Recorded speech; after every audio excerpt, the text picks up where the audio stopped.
Hello future doctor, welcome back to 95 biology. मैं हूं आपका बायोलॉजी मेंटर अमनदीप कुमार और आज हम लगाने वाले हैं excretory product and there elimination के लास्ट 10 ईयर के पीवाईक्यूज। अगर आपका टारगेट रेनी 2026 के बायोलॉजी में 360 आउट ऑफ 360 स्कोर करना है तो आपको पता ही है कि एक्यूरेट क्वेश्चन सॉल्विंग सबसे जरूरी है। इसलिए आज के इस टेस्ट सीरीज में हम एक और हाई चैप्टर के पिछले 10 साल के पीवाईक्यू को ऑप्शन एलिमिनेशन ट्रिक के साथ सॉल्व करेंगे। लेकिन आगे बढ़ने से पहले, अगर आपने इससे पहले वाले चैप्टर का टेस्ट सीरीज वीडियो नहीं देखा है तो अभी ऊपर आई बटन पर क्लिक करके उस वीडियो को पहले देख लीजिए ताकि आपका कोई भी चैप्टर मिस ना हो। तो चलिए पेन और पेपर लेकर बैठिए, मेरे साथ हर क्वेश्चन को अटेम्प्ट कीजिए और शुरू करते हैं आज का सेशन। तो देखिए, हमारे पास सबसे पहला क्वेश्चन है नीट 2026 का, जिसमें कहता है कि JGA is a special sensitive region formed by cellular modification in dash related to the same nephron.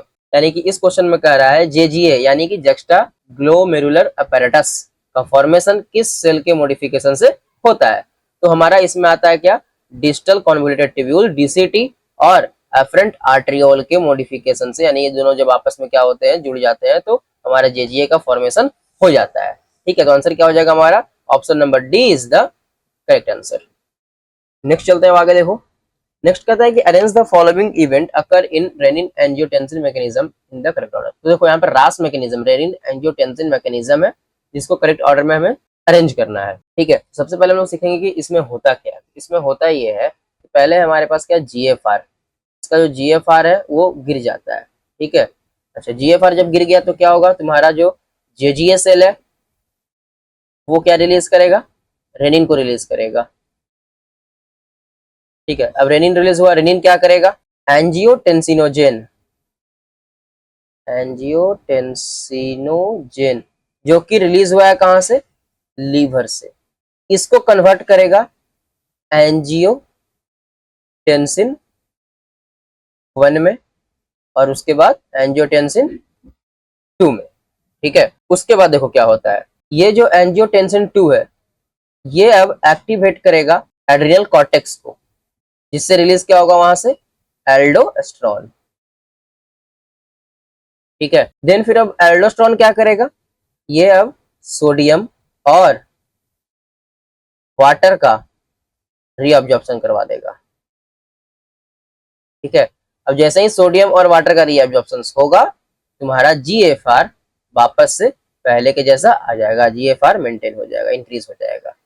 और यहाँ पर जीएफआर के साथ साथ बीपी भी तुम्हारा इंक्रीज कर जाएगा, बीपी यानी ब्लड प्रेशर भी इंक्रीज कर जाएगा। ठीक है, तो अब इसके अकॉर्डिंग देखो यहाँ पर सबसे पहले क्या होना चाहिए तुम्हारा, सबसे पहले तुम्हारा जीएफआर इसका फॉल हो गया, तुम्हारा सी सबसे पहले आएगा। तो देखो सी कहाँ कहाँ पे, सबसे पहले सी यहाँ है ऑप्शन नंबर बी और ऑप्शन नंबर डी में, तो ऑप्शन नंबर ए और ऑप्शन नंबर सी एलिमिनेट कर दिया हमने।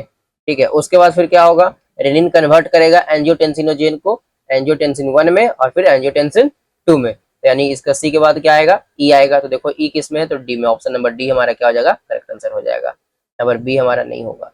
ठीक है, अब बाकी आगे करने का मुझे जरूरत भी नहीं पड़ा, लेकिन अब देख लेते हैं आगे क्या कहता है। आगे कहता है vasoconstriction by angiotensin 2 and release of aldosterone. अब यहाँ पर से एल्डोस्टेरोन का रिलीजमेंट होगा, देन फिर रीअब्जॉर्प्शन होगा सोडियम का और वाटर का from distal part of tubule due to aldosterone की मदद से। एल्डोस्टेरोन फिर क्या करेगा, सोडियम और वाटर का रीअब्जॉर्प्शन करवा देगा। देन फिर तुम्हारा क्या होगा, इंक्रीज हो जाएगा ब्लड प्रेशर और जीएफआर जो है वापस से ये भी पहले जैसा हो जाएगा। ठीक है, नेक्स्ट चलते हैं आगे, देखो नेक्स्ट कहता है कि which of the following diagram is correct with regard to the proximal and distal tubule of the nephron. यानी कि यहाँ पे कुछ डायग्राम्स दिया हुआ है, अब इसमें से बताना है कि कौन सा तुम्हारा प्रोक्सिमल कन्वोल्यूटेड ट्यूब्यूल और डिस्टल कन्वोल्यूटेड ट्यूब्यूल के लिए सही है और गलत। तो देखो सबसे पहला जो डायग्राम है यहाँ पर बताता है कि HCO3- का क्या होता है, रीअब्जॉर्प्शन होता है, NaCl का भी रीअब्जॉर्प्शन होता है, सही बात है, लेकिन H2O का सिक्रेशन होता है जो कि गलत है। ये H2O का भी क्या होता है यहाँ पर, रीअब्जॉर्प्शन होता है। ठीक है, नेक्स्ट देखो दूसरा डायग्राम में कहता है कि HCO3- का यहाँ पर क्या हो रहा है, रीअब्जॉर्प्शन हो रहा है, NaCl का रीअब्जॉर्प्शन हो रहा है, H2O का रीअब्जॉर्प्शन हो रहा है, सही है।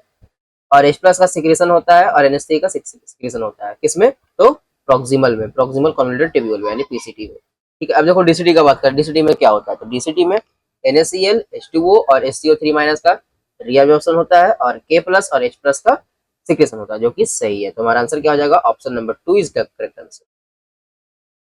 नेक्स्ट चलते हैं आगे, देखो नेक्स्ट कहता है गिवन बिलो टू स्टेटमेंट, नीचे दो स्टेटमेंट दिया हुआ है, इसमें से बताना है तुम्हारा कौन सा सही स्टेटमेंट है और कौन सा गलत स्टेटमेंट है। Concentrated urine is form due to counter current mechanism in nephron. हाँ बिल्कुल सही है, जो कंसंट्रेटेड यूरिन का जो फॉर्मेशन होता है किसकी मदद से होता है, काउंटर करंट मैकेनिज्म के मदद से ही होता है। दूसरा स्टेटमेंट कहता है कि counter current mechanism helps to maintain osmotic gradient in the medullary interstitium. जो काउंटर करंट मैकेनिज्म है उसकी मदद से क्या होता है, ऑस्मोटिक ग्रेडियंट बना रहता है मेडुलरी इंटरस्टिशियम में। हाँ ये भी सही है, तो आंसर क्या हो जाएगा हमारा, both statement 1 and statement 2 are correct, option number C is the correct answer. Next चलते हैं आगे, देखो नेक्स्ट कहता है कि diuresis is prevented by. Diuresis को कैसे रोकोगे, डाययूरेसिस को रोकने का यानी कहने का मतलब है यहाँ पर तुम्हारा क्या हो रहा है, वैसो कॉन्स्ट्रिक्शन हो रहा है।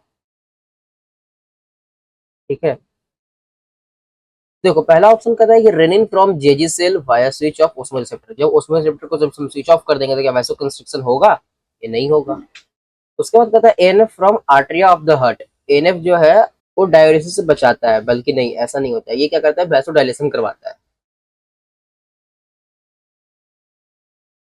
ठीक है, डायलिसिस को रोकता नहीं बल्कि डायलिसिस करवाता है। और ठीक है, तो ये भी हमारा नहीं होगा। उसके बाद कहता है aldosterone from adrenal medulla.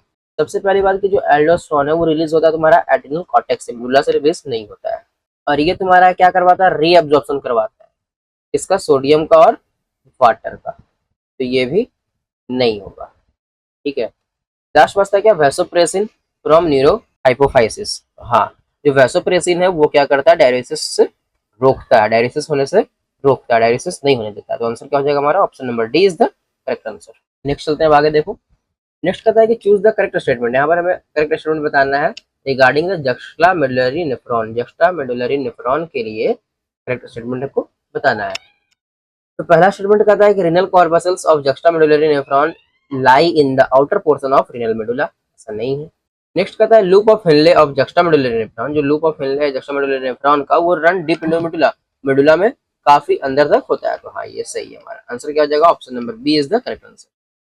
Next चलते हैं अब आगे, देखो अब देखो तुम्हें यहाँ पर दो स्टेटमेंट फिर से दिया है, जिसमें पहला स्टेटमेंट में कहता है कि in the nephron the descending limb of loop of Henle is impermeable to water and permeable to electrolytes. यानी कि जो लूप ऑफ हेनले का डिसेंडिंग लिम्ब है वो इम्परमिएबल होता है वाटर के लिए, जो कि गलत है। ये परमिएबल होता है वाटर के लिए और इम्परमिएबल होता है इलेक्ट्रोलाइट्स के लिए। ठीक है, तो यहाँ पर ये दोनों अपोजिट दिया, तो हमारा जो स्टेटमेंट 1 है वो क्या हो गया, गलत हो गया। अब स्टेटमेंट 2 के बारे में कहता है कि the proximal convoluted tubule is lined by simple columnar brush border epithelium and increase the surface area for reabsorption. इसमें देखो जो प्रोक्सिमल कॉन्वोल्यूटेड ट्यूब्यूल है वो लाइंड होता है सिंपल कोलुमिनार से नहीं, सिंपल कोवाइडल ब्रश बॉर्डर एपिथेलियम से। ठीक है, और ये सरफेस एरिया को इंक्रीज करता है। तो हमारा स्टेटमेंट 2 भी क्या हो गया, गलत हो गया। आंसर क्या होगा, both statement 1 and statement 2 are incorrect, option number D is the correct answer. Next चलते हैं आगे, देखो नेक्स्ट देखो अब कहता है कि arrange the event of rennin angiotensin mechanism in correct sequence. Rennin angiotensin mechanism को करेक्ट सीक्वेंस में अरेंज करना है। जो पिछले क्वेश्चन में था वही चीज है यहाँ पर भी। सबसे पहले वहां पर हमने क्या देखा था कि जीएफआर उसका फॉल हो रहा था, तो देखो फॉल इन जीएफआर यानी ग्लूमुलर ब्लड प्रेशर, तो हमारा सी सबसे पहले होगा। तो देखो सी किस किस ऑप्शन में, तो सी हमारा सिर्फ एक ही ऑप्शन में, तो आंसर यहाँ से हमें पता चल गया कि option number C is the correct answer. बाकी आगे देखने का जरूरत भी नहीं है। ठीक है, नेक्स्ट चलते हैं आगे, देखो नेक्स्ट कहता है असर्शन रीजन है, जिसमें कि पहला असर्शन कहता है कि ascending limb of loop of Henle is impermeable to water and allow transport of electrolyte actively और पैसिवली। ये बिल्कुल सही है, जो असेंडिंग लिम्ब होता है लूप ऑफ हेनले का वो इम्परमिएबल होता है वाटर के लिए और ट्रांसपोर्ट करवाता है इलेक्ट्रोलाइट्स के लिए, मतलब परमिएबल होता है। ठीक है, तो असर्शन हमारा सही है। नेक्स्ट रीजन कहता है कि dilution of filtrate takes place due to efflux of electrolyte in the medullary fluids. हाँ ये भी सही है। अब देखो यहाँ पर लगाओ क्या असर्शन में, लास्ट में बिकॉज लगा और देखो कि अब इसको रीजन इसका सही है कि नहीं है। कहता है कि ascending limb of loop of Henle is impermeable to water and allow transport of electrolytes actively और passively because dilution of filtrate takes place due to efflux of electrolyte in the medullary fluid. नहीं, इसका reason ये perfect नहीं suit कर रहा है, तो इसका आंसर क्या हो जाएगा, both assertion and reason are true but reason is not correct explanation of assertion. Option number B is the correct answer. ठीक है, नेक्स्ट चलते हैं आगे, देखो नेक्स्ट हमारा फिर से असर्शन रीजन है, जिसमें कहता है कि nephron are of two types. Nephron जो है वो दो तरह का होता है, एक कॉर्टिकल एक juxtamedullary nephron based on their relative position in cortex and medulla. हाँ ये बिल्कुल सही है असर्शन। रीजन कहता है कि juxtamedullary nephron have a short loop of Henle whereas cortical nephron have longer loop of Henle, जो कि उल्टा दिया है। जक्स्टामेडुलरी नेफ्रॉन के पास लॉन्ग लूप ऑफ हेनले होता है और कॉर्टिकल नेफ्रॉन के पास शॉर्ट लूप ऑफ हेनले होता है। ठीक है, तो रीजन यहाँ पर क्या हो गया, गलत हो गया। तो आंसर क्या हो जाएगा हमारा, assertion is true but reason is false, option number C is the correct answer. Next चलते हैं अब आगे देखो। नेक्स्ट देखो हमारे पास मैच है जिसमें कि पहला लिस्ट में दिया है टेनिया, पारामेसियम, पेरीप्लेनेटा, फेरिटिवा। यहाँ पर कुछ एग्जांपल दे दिया है ये, ठीक है। और यहाँ पे क्या है, nephridia, contractile vacuole, flame cell, uricose gland. यहाँ पर एक्सक्रीटरी ऑर्गन है, मैच करना है कौन किसका एक्सक्रीटरी ऑर्गन है। सबसे पहला जैसे कि हमारा टेनिया, टेनिया किसका मेंबर है, प्लेटी हेलमिंथिस का। प्लेटी हेलमिंथिस के पास क्या होता है, फ्लेम सेल होता है। तो ए का 3 देखो किस ऑप्शन में है, ए का 3 सिर्फ और सिर्फ डी ऑप्शन में। ऑप्शन नंबर डी क्या हो जाएगा हमारा करेक्ट आंसर हो जाएगा। बाकी आगे देख लो, पारामेशियम, पारामेशियम के पास क्या होता है, तो कॉन्ट्रेक्टाइल वैक्यूल होता है। पेरीप्लेनेटा के पास क्या होता है, यूरिकोज ग्लैंड होता है। और फेरेटिमा के पास नेफ्रिडिया, ठीक है। नेक्स्ट चलते हैं अब आगे देखो। तो देखो इसमें कहता है कि सिलेक्ट द करेक्ट स्टेटमेंट, इसमें से बताना है कौन सा स्टेटमेंट करेक्ट है। पहला स्टेटमेंट में कहता है कि angiotensin 2 activate the cortex of adrenal gland to release aldosterone. हाँ, एंजियोटेंसिन क्या करता है, एक्टिवेट करता है एड्रिनल ग्लैंड के कॉर्टेक्स वाले रीजन को, जिससे रिलीज हो सके एल्डोस्टेरोन। ये सही है। नेक्स्ट कहता है कि aldosterone leads to increase in blood pressure, aldosterone क्या करता है, ब्लड प्रेशर को हाई करता है। सही बात है। नेक्स्ट कहता है कि ANF act as check on renin angiotensin mechanism, renin angiotensin mechanism को एएनएफ रोकता है। हाँ, ये बिल्कुल सही है। नेक्स्ट कहता है कि एडीएच काउज वैसोडाइलेशन, एडीएच जो है वैसोडाइलेशन करता है, जो कि गलत है, ये वैसोकॉन्स्ट्रिक्टर।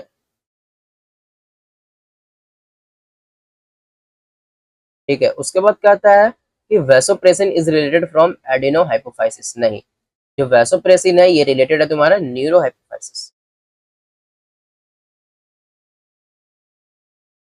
इसका आंसर क्या हो जाएगा हमारा, A B C only, option number D is the correct answer. ठीक है, नेक्स्ट चलते हैं आगे देखो। नेक्स्ट कहता है कि nitrogenous waste is excreted in the form of pellet और पेस्ट। नाइट्रोजनस वेस्ट है वो एक्सक्रीट होता है पेलेट और पेस्ट के फॉर्म में। ये पहले देखने को कहाँ मिलता है हमें, ये देखने को मिलेगा बर्ड्स में देखने को मिलता है। अब देख लो इसमें से बर्ड्स का एग्जाम्पल कौन सा है, तो ये देखो पैवो, पैवो क्या है हमारा बर्ड है, option number C is the correct answer. Next चलते हैं आगे। नेक्स्ट कहता है कि erythropoietin hormone which stimulate RBC formation is produced by. तो ये कहता है कि इरिथ्रोपोइटिन हार्मोन जो कि आरबीसी का फॉर्मेशन करता है वो प्रोड्यूस किससे होता है, तो ये प्रोड्यूस होता है तुम्हारा जेजी सेल से, किडनी के JG cell, juxta glomerular cell of the kidney, option number D is the correct answer. Next चलते हैं आगे। नेक्स्ट कहता है select the correct statement, correct statement हमें यहाँ पर सिलेक्ट करना है। Atrial natriuretic factor increase the blood pressure, जो एएनएफ है वो ब्लड प्रेशर को इंक्रीज करता है, नहीं, ये एएनएफ ब्लड प्रेशर को डिक्रीज करता है। नेक्स्ट कहता है angiotensin 2 is a powerful vasodilator, angiotensin 2 जो है वो पावरफुल वैसोडाइलेटर होता है, बल्कि नहीं, ये गलत है। नेक्स्ट कहता है कि counter current pattern of blood flow is not observed in Vasa रेक्टा, counter current pattern जो है ब्लड फ्लो का वो वासा रेक्टा में ऑब्जर्व नहीं होता है, नहीं होता है observe. Reduction in GFR activate JG cell to release renin, जैसे ही जीएफआर का रिडक्शन होता है वो एक्टिवेट करता है जेजी सेल को कि रेनिन रिलीज करे। हाँ, तो ये सही है, हमारा आंसर क्या हो जाएगा, option number D is the correct answer. Next चलते हैं आगे। नेक्स्ट कहता है increase in osmolarity from outer to inner medullary interstitium is maintain due to, जो ऑस्मोलरिटी इंक्रीज होता है आउटर से लेकर के इनर मेडुलरी इंटरस्टिशियम में, उसको मेंटेन कौन करता है, ठीक है। Closure proximity between Henle's loop and vasa recta, हाँ देखो हेनलेस लूप और वासा रेक्टा दोनों आपस में होते हैं, उस वजह से भी तुम्हारा ऑस्मोलरिटी मेंटेन होता है, हमारा 1 सही है। दूसरा कहता है काउंटर करंट मैकेनिज्म के द्वारा, तो हाँ ये भी सही है। तीसरा कहता है selective secretion of HCO3 minus and hydrogen ions in PCT, नहीं है, नहीं होगा। उसके बाद कहता है high blood pressure in glomerular capillaries, ये भी नहीं होगा। तो आंसर क्या हो जाएगा हमारा 1 and 2 only, option number D is the correct answer. Next देखो अब। नेक्स्ट कहता है कि which of the following would help in the prevention of diuresis, यानी कि इसमें से कौन है जो डायूरेसिस होने से बचाता है। तो देखो पहला स्टेटमेंट कहता है कि reabsorption of sodium and water, sodium और वाटर का रीअब्जॉर्प्शन होता है किससे, रीनल ट्यूब्यूल से, ड्यू टू एल्डोस्टेरोन, एल्डोस्टेरोन की मदद से। हाँ, तो ये बिल्कुल सही है। जब एल्डोस्टेरोन की मदद से रीअब्जॉर्प्शन होता है सोडियम और वाटर का, तो उससे क्या होता है, डायूरेसिस होने से बचता है, डायूरेसिस नहीं हो पाता है। ठीक है, तो आंसर क्या हो जाएगा हमारा, option number A is the correct answer. Next चलते हैं आगे देखो। देखो फिर से हमारा मैच दिया है, लिस्ट 1 में है हमारा podocytes, protonephridia, nephridia, renal calculi. List 2 में क्या क्या दिया है, क्रिस्टलाइज ऑक्सलेट्स, एनालेट्स, एम्फीऑक्सस और फिल्ट्रेशन स्लिट्स। तो देखो फिल्ट्रेशन स्लिट्स कहाँ होगा, तो पोडोसाइट्स में होगा, तो ए का 4। उसके बाद प्रोटोनेफ्रिडिया किसमें प्रेजेंट होगा, तो एम्फीऑक्सिस में होगा, और नेफ्रिडिया एनालिड्स में होगा, और रेनल कैल्कुलाई क्रिस्टलाइज्ड ऑक्सीलेट्स को बोलते हैं। क्या हो गया हमारा आंसर, ए का 4, बी का 3, सी का 2 और डी का 1। ठीक है, देख लो किसमें है, ए का 4, बी का 3, सी का 2, डी का 1, option number C is the correct answer. Next चलते हैं अब आगे। नेक्स्ट देखो फिर से हमारा मैच है, इसमें क्या दिया है, डिसेंडिंग लिम्ब ऑफ हिलने loop, proximal convoluted tubule, ascending limb of हिलने लूप और डिस्टल कन्वर्टेड टिब्यूल। लिस्ट 2 में क्या है, reabsorption of salt only, reabsorption of water only, conditional reabsorption of sodium ion and water, reabsorption of ion water and organic nutrients. तो देखो सबसे पहले हमारा डिसेंडिंग लिम्ब ऑफ हिलने लूप, इसमें क्या होता है, जो कि परमिएबल होता है वाटर के लिए, इसमें क्या होगा, रीअब्जॉर्प्शन ऑफ वाटर ओनली, तो ए का 2। और जो हमारा ascending limb of loop of हिलने है वो रीअब्जॉर्प्शन करता है सिर्फ साल्ट का, यानी परमिएबल होता है वो साल्ट के लिए, तो यानी ए का क्या होगा 2 और सी का 1, ये तो हमें पता चल गया। अब देखो किस किस ऑप्शन में, ए का 2, सी का 1, ये सिर्फ और सिर्फ ऑप्शन नंबर बी में है, तो ऑप्शन नंबर बी क्या हो जाएगा हमारा सही, option number B is the correct answer, बाकी हमें देखने की जरूरत भी नहीं है। ठीक है, नेक्स्ट चलते हैं आगे। देखो नेक्स्ट कहता है use of an artificial kidney, artificial kidney का अगर यूज करते हैं ड्यूरिंग हेमोडायलिसिस के दौरान, तो उससे क्या क्या होगा, nitrogenous waste buildup in body, हमारे बॉडी में नाइट्रोजनस वेस्ट का बिल्डअप होगा नहीं। उसके बाद non elimination of excess potassium ion, excess potassium ion का एलिमिनेशन नहीं होगा, नहीं गलत है, एक्सेस पोटेशियम आयन का भी एलिमिनेशन होता है हेमोडायलिसिस। उसके बाद कहता है reduce absorption of calcium ion from gastro intestinal tract, हाँ ये सही है, जब हेमोडायलिसिस होता है उस दौरान जीआईटी से कैल्शियम आयन का एब्जॉर्प्शन कम जाता है। उसके बाद कहता है रिड्यूस आरबीसी प्रोडक्शन, आरबीसी का प्रोडक्शन भी कम जाता है, तो आंसर क्या होगा हमारा, सी और डी सिर्फ और सिर्फ करेक्ट है, option number C is the correct answer. ठीक है, नेक्स्ट चलते हैं आगे। नेक्स्ट कहता है कि which of the following factor, इसमें से कौन सा फैक्टर है जो कि रिस्पॉन्सिबल होता है formation of concentrated urine, concentrated urine को फॉर्मेशन के लिए, low level of ADH anti diuretic hormone, अगर इसका लेवल लो रहेगा तो क्या तुम्हारा जो यूरिन का फॉर्मेशन होगा कंसंट्रेटेड होगा, नहीं। नेक्स्ट कहता है कि maintaining hyper osmolarity towards the inner medullary interstitium in the kidney, अगर हाइपर ऑस्मोलरिटी को अगर मेंटेन करके रखते हैं इनर मेडुलरी इंटरस्टिशियम के किडनी में, तो क्या वो कंसंट्रेटेड यूरिन का फॉर्मेशन करेगा, हाँ ये करेगा, तो हमारा ऑप्शन नंबर बी क्या होगा, सही है, option number B is the correct answer. Next चलते हैं अब आगे। देखो नेक्स्ट हमारा फिर से मैच है, इसमें लिस्ट 1 में दिया है ultra filtration, concentration of urine, transport of urine और स्टोरेज ऑफ यूरिन। लिस्ट 2 में क्या है, हिलने loop, ureter, urinary bladder, Malpighian corpuscles और प्रॉक्सिमल कन्वर्टेड टिब्यूल। तो देखो सबसे पहले हमारा अल्ट्रा फिल्ट्रेशन, जो कि कहाँ होता है, मालफिजियन कॉर्पसल्स में होता है। कंसंट्रेशन ऑफ यूरिन, नेक्स्ट है हमारा कंसंट्रेशन ऑफ यूरिन, जो कि कहाँ होगा, हिलने लूप में होगा। ट्रांसपोर्ट ऑफ यूरिन, यूरिन का ट्रांसपोर्ट में कौन मदद करता है, तो यूरेटर मदद करता है। स्टोरेज ऑफ यूरिन, यूरिन का स्टोरेज कौन करता है, तो यूरिनरी ब्लैडर करता है। ठीक है, तो आंसर क्या हो गया हमारा, ए का 4, बी का 1, सी का 2, डी का 3, option number B is the correct answer.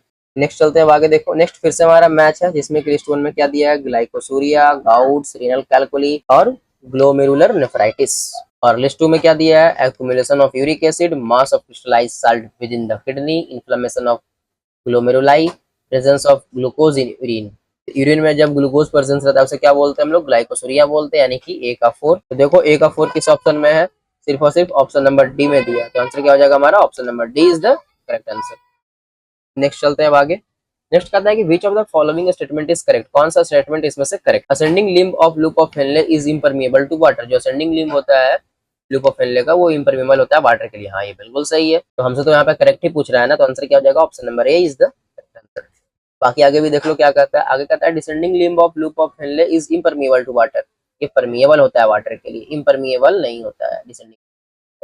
उसके बाद ascending limb of loop of Henle is permeable to water, जो असेंडिंग लिम्ब है लूप ऑफ हेनले का वो परमिएबल होता है वाटर, नहीं परमिएबल नहीं होता है, ये इम्परमिएबल होता है।